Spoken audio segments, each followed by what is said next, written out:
Luar biasa. Bravo Pak Prabowo. Gokil. Tekstil Indonesia. Bikin dunia melongo. Brand global. Sampai ngantri produk Indonesia. Siapa sangka, kain yang biasa dipakai buat sarung, baju batik, atau fashion lokal, ternyata sekarang jadi rebutan negara-negara kaya. Dari yang dulu cuma jadi pelengkap pasar tradisional, sekarang tekstil Indonesia dipajang di butik-butik mewah Eropa dan Amerika. Ini bukan mimpi, bro. Ini kenyataan yang bikin geleng-geleng kepala.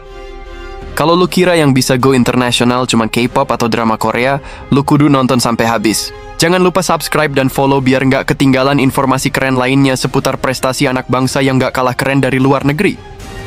Nih, biar nggak dibilang cuma omdo. Tahun 2024, ekspor tekstil Indonesia tembus angka fantastis lebih dari 200 triliun rupiah. Produk tekstil lokal udah masuk ke lebih dari 130 negara di dunia. Salah satu brand lokal, sejauh mata memandang, sukses mejeng di Paris Fashion Week, ajang fashion kelas dunia yang biasanya dikuasai brand Eropa. Gila, bukan main. Padahal dulunya cuma dianggap produk pinggiran. Tapi jangan salah, di balik kesuksesan ini, ada drama dan perjuangan berdarah-darah dari pelaku UMKM, pengrajin, dan brand lokal.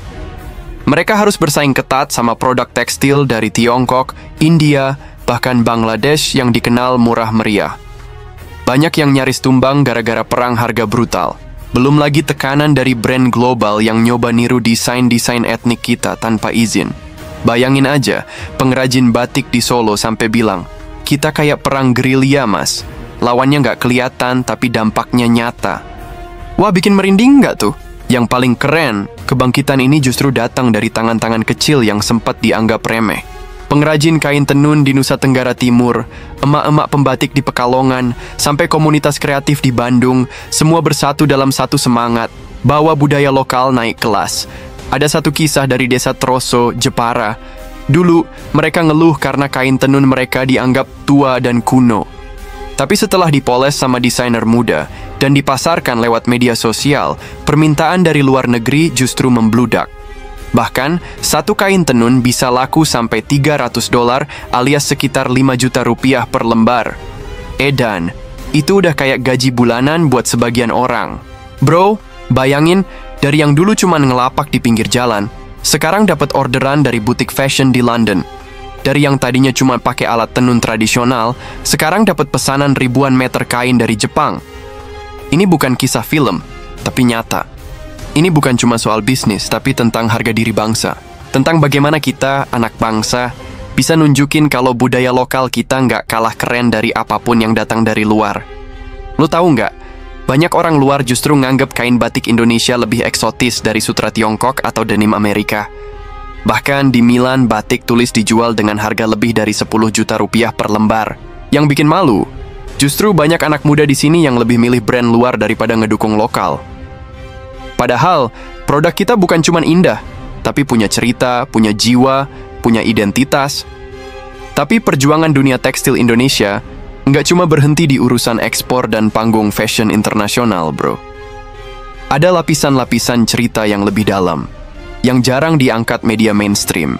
Dan ini penting banget buat kita semua, biar kita ngerti kenapa sih dunia akhirnya bisa jatuh cinta sama tekstil dari negeri kita sendiri. Nggak semua orang tahu kalau sebagian besar tekstil Indonesia dihasilkan dari daerah-daerah yang sering luput dari perhatian. Kayak Majalaya di Jawa Barat, yang dulu dikenal sebagai kota dolar karena saking majunya industri tekstil di sana pada era 90-an. Tapi kemudian dihantam krisis moneter dan serbuan barang impor. Pabrik-pabrik lokal banyak yang gulung tikar. Ratusan ribu buruh kehilangan pekerjaan. Kehidupan mereka sempat kelam. Namun perlahan tapi pasti, generasi baru muncul. Anak-anak muda yang dulunya ngeliat bokap nyokap mereka hidup pas-pasan, sekarang justru bangkit dengan semangat baru. Mereka nyatuin ilmu desain modern sama warisan budaya lokal. Lahirlah brand-brand seperti Cotton Ink, Ikat Indonesia, sampai brand fashion berjiwa lokal lain yang sekarang jadi langganan butik luar negeri. Ini bukan cuman bisnis, bro. Ini revolusi diam-diam. Jangan kira gampang ya bersaing di pasar global.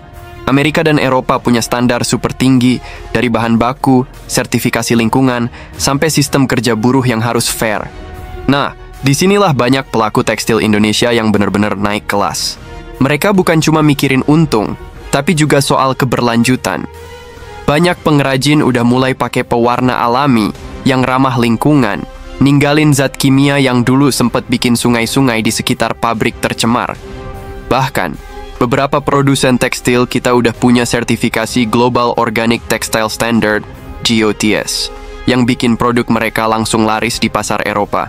Gokilnya, hal-hal kayak gini justru makin bikin brand luar negeri ngelirik. Karena buat pasar global, sekarang trennya bukan cuman keren, tapi juga peduli lingkungan dan punya cerita.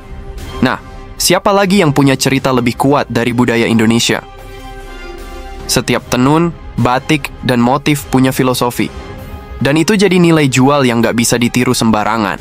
Tekstil bukan sekadar kain, tapi kehidupan. Di balik setiap potong kain batik atau tenun, ada tangan-tangan ibu rumah tangga, petani kapas, perajin pewarna alami, penjahit, kurir, sampai fotografer yang bantu promosiin lewat media sosial.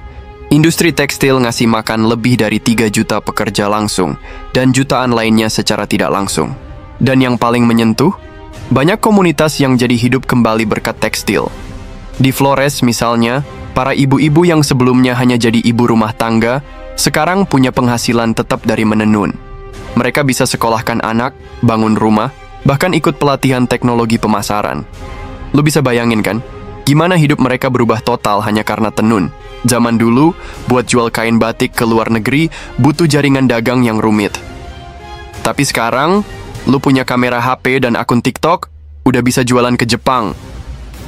Banyak pengrajin muda yang sekarang pinter main sosial media.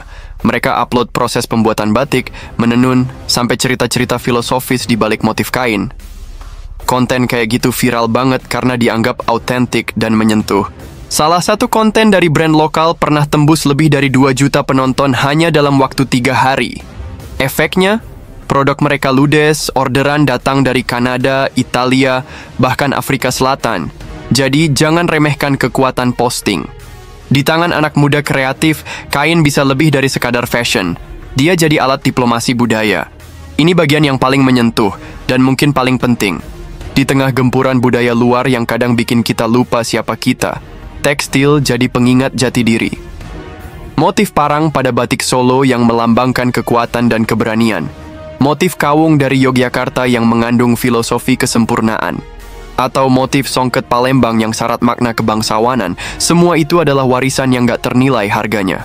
Bayangin, ketika orang luar aja bisa menghargai itu, masa kita nggak? Kalau dulu batik dianggap tua dan cuma buat kondangan, sekarang dia udah jadi gaya hidup. Anak-anak muda udah mulai bangga pakai batik ke kampus, ke konser, bahkan ke luar negeri.